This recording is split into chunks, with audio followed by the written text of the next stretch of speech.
Men and women involved in this with the best assets of the intelligence community can provide. Yet Dr. K and his team are making progress. We have found a large body of continuing activities and equipment. We are surprised by new advances that we're making. Network of laboratories and safe houses controlled by Iraqi intelligence and security services. And unlike pre-war intelligence, we don't require someone just to say something. We actually need the physical evidence. Equipment suitable for continuing chemical and biological weapons research. David K. is not going to be done with this for quite some time. David K. wants more time. And he says it could take another 6 to 9 months to make a definitive finding. Administration is asking Congress for hundreds of millions more. $600 million to fund the continuing search. We have not yet found shiny, pointy things that I would call a weapon. Before we can draw firm conclusions, we need to let the Iraq Survey Group complete its work. We were all wrong, probably, in my judgment, and that is most disturbing. It's inevitable that there will be an outside commission appointed on an issue of this gravity. We'll have public hearings, and we will get to the bottom of this, and we will let the chips fall where they may. Democracy, you have an obligation. Your obligation is to speak truthfully to the public. That's the basis of civility and our belief in our system of government. It is going to require an outside effort, probably through an outside commission, to deal with some of these very serious problems. Because I think explanations are important in a democracy. This whole episode has caught the White House completely by surprise. They've become so fearful of admitting error that they stand up and defend things that on their face are untruthful. President Bush is being pounded with calls for an independent investigation into how U.S. intelligence so badly misjudged Iraq's capabilities before the war. Having the president holding all the cards, appointing all the people, having everybody accountable to him is a very bad idea. If you say you're going to war because he has weapons of mass destruction, and you don't find those weapons, it is not persuasive to jump to a second argument. Well, that didn't work, but here I've got a second explanation. I was asked if I would care to try to operationalize some of the comments I'd made about what was going wrong in Iraq. And so I said, among other things, that if you're going to do this, you had to treat it like an intelligence problem, and that is not go looking for hidden weapons, but going looking for the people who would be associated with hidden weapons. Well, what I did is I formed teams for each of the areas, and we formally had hypotheses. Half the teams took a hypothesis that it was there, the other half said it wasn't there, and both followed exactly the same method. If you believe it's there, what is the proof that will, in fact, prove that hypothesis, or what evidence clashes with it? Same thing is true with the teams that took the hypothesis it wasn't there, is, collecting evidence. So yeah, you start with a viewpoint, a hypothesis, an academic would say, and you collect the evidence that will support our challenge. You tell them, go form and discuss with your team a hypothesis and get a strategy for doing it. And I just, I was unsure whether they would come back pro or con. And I really didn't care. And that was intentional because I didn't want to be seen as stacking the deck. And we met every Saturday afternoon, and each team went through it was rigorous, but almost predictable. You started with, here's our hypothesis, here's what we've done this week, here's how the evidence stacks, here's what we propose to do the next week. And there would be a discussion between the groups and myself on each of them of what they were doing. A lot of cross-fertilization. There's a gradual build-up of evidence that forces you to challenge your pre-existing belief and then keeps generating either more questions or generates questions about the hypothesis. For example, give you a real case. One of the first things that worried me was we had a big army running through Iraq in March and April. WMD was not used against them, nor was it found. That's sort of remarkable if they had had large stockpiles. I really believe in the jungle telegraph. Put the word out on the street. Let people know what you're about and what you have to offer, and usually you'll get people coming to you. And I had a lot of money, reward money, and I had green cards or passports to virtually any attractive place in the world. You come to us with weapons of mass destruction, evidence about the weapons, and we'll take care of you. All I had coming to me were fabricators. people who said it but didn't have anything, had absolutely no evidence. Iraq was a horrible place in June, July, August, September, October, November. Insecurity, the economy wasn't working, there was violence, there's still violence there. It was remarkable to me and disturbing that in a place this bad, who wouldn't want a golden lifeboat to get out? All they had to do is come with information. I would protect their identity. It was clear to everyone. I would take their whole family. It wasn't a case you have to leave your family behind. You'll be taken care of, but you'll have to find a new family in California. Well, some of them might like to. But no one bought. And so that worried me.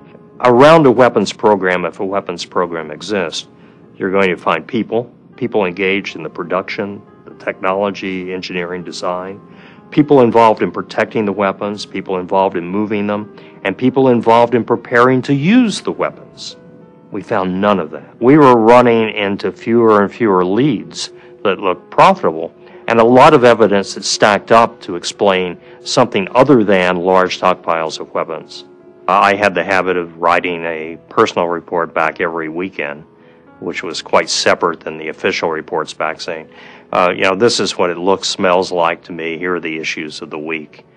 Here's how I'm proposing I've always found that's a good way to keep people informed of what you're doing. I don't think there was a surprise about the conclusions I was drawing, because those were fully and I think completely and adequately reported.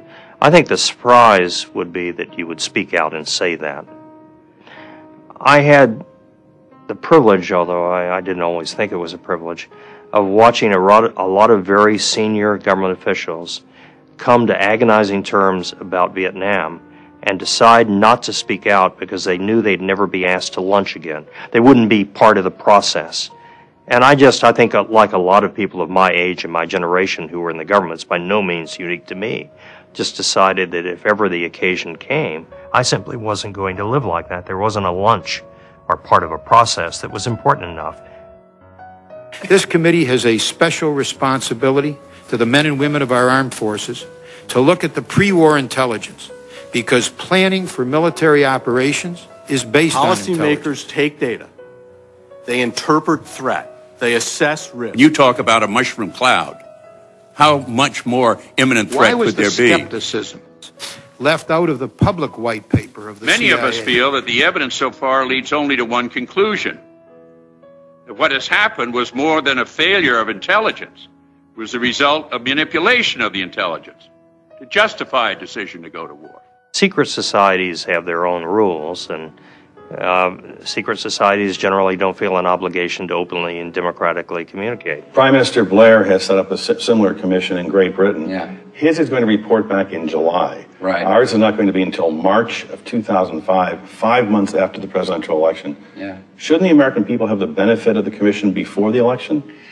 Well, the reason why we gave it time is because we didn't want it to be hurried. This is a strategic look, kind of a big picture look about the intelligence gathering capacities of the United States of America. I think every president should have kept on their desk the statement, the carved statement that Harry Truman had, the buck stops here.